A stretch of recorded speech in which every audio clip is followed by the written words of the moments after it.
Hey everyone, in this tutorial I'll show you how to create realistic images in Leonardo AI in 2026. So, if you want your AI-generated images to look like real photographs instead of digital artwork, there are a few techniques that can dramatically improve your results. First, sign into your Leonardo AI account and open the image generation workspace.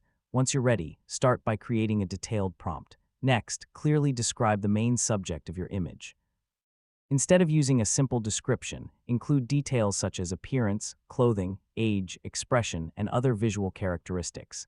After that, add realistic environmental details. You can describe locations, weather conditions, backgrounds, textures, and objects that help create a believable scene. If the image still appears too artificial, refine the prompt with more real-world details and remove descriptions that encourage artistic or stylized outputs. Finally, upscale or enhance the best result and save the image.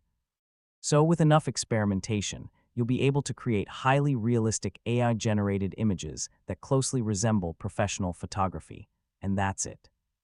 That's how to create realistic images in Leonardo AI in 2026. Thanks for watching, and I'll see you in the next tutorial.